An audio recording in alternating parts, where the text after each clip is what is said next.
most people have got a lot of other things that they focus on, Yep.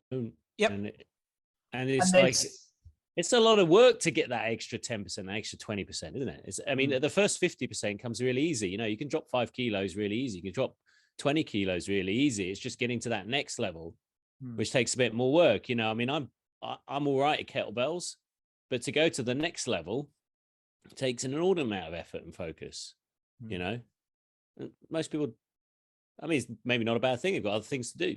And they can probably deal, and it's human nature to put things off and think, well, I'll deal with it when it happens. Or the funny thing with that, and this doesn't go with weight loss, but I was talking to this same guy about because he's getting better at push-ups, and I've been having him doing push-ups and then stabilizing. He's doing it on parallettes and then stabilizing him on one arm, one leg, like a one arm, one-legged plank, and then doing another push-up on with both arms and both legs, and then stabilizing.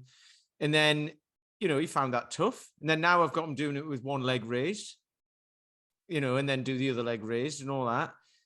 And then I started talking to him about, once you get really good at that, we might even get towards doing a one-armed assisted push-up and all that. And he's like, but do I need to be able to do that? And I was like, you don't need to be able to do it, but you'll get to being able to do a certain amount of push-ups, 10 or 20 or 30 or whatever. And I'm like, so do you just stop there? Because as soon as you stop, everything starts to go backwards, doesn't it? This is the thing. And you can kind of maintain that, but there's no downside to then going to one arm. Why wouldn't you want to do that? And I used to think in the thing, like, well, that would be enough. And I'm like, well, now, why wouldn't you want to do that? Fair enough if you're going to try and get to like triple bodyweight deadlift or something like that. James Brees mentioned this, didn't he? And that's going to slow you down and all that. And there's a connotation to that. But body weight. What about your guitar though? You're playing bass, I'm shit at that. Exactly. But you've got, I didn't want to say that, but I never heard you. But you get to a certain level and you can put a bit more effort in and get even better. You could, or why not learn slap? You could learn slap bass. I haven't played that for ages. And I've got no goals with it or anything like that because it's not what I want to do. That's what the guy's probably like. Yeah, but he's training with me. Do you know what I mean? So he's actually there turning up, doing it. And it's like, so therefore, if you're going to do it properly.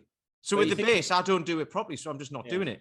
The thing is, when I finish training, I think about it. When I'm walking down the street, I'm thinking about it randomly. It's always present. And I think a lot of clients, they train with me and then the door opens and they leave the gym and it's like everything's wiped again. It's not to say that it won't kick back in again. It's just filed into that folder and they don't click the folder again until they open the door next time. Whereas me, it's ever present, Yep. And therefore I do think about progressions. I do think about where I'm going with it. But for them, I think it's just like, bang, I'm in, I'm doing this. Okay, gone, focus on something else. And they know that they need to do it. They know they need to be healthy, but they're like, and that's it, And its benefit is to allow them to not suffer the consequences of not doing, rather than to exceed in the other end. That's where you get there. I have different conversations with different guys who are trained, obviously, but we're training a group as well. So there's lots of other conversations going around. But what I try to do is try to get them to think about it while they're not there as well. So I'll be like, oh, while you're at home, you can do, learning to stand on one leg or whatever. I'm like, you can do that while you're brushing your teeth. You can do it while you're standing in a supermarket queue. You can do it and just start to get like those little, I don't know, like hacks or whatever you want to call them, that people can do just to test where they're at and just to see it. And then they can come back and go, actually, I've got better at this.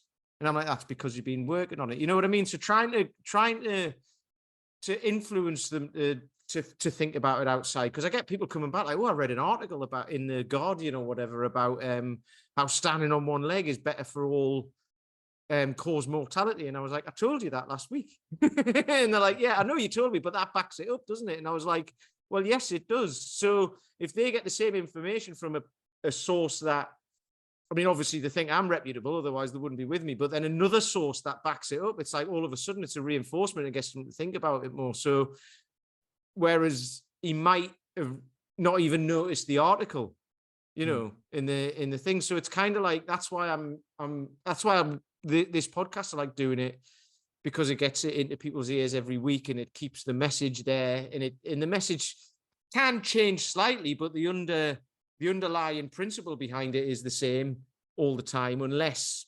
you know, something's proven wrong or whatever, or we do change our minds or whatever based on some new information. But at the time of recording, when we're talking about it, everything we talk about and everything we say, we think is sort of like the best information that we can give to people at the time.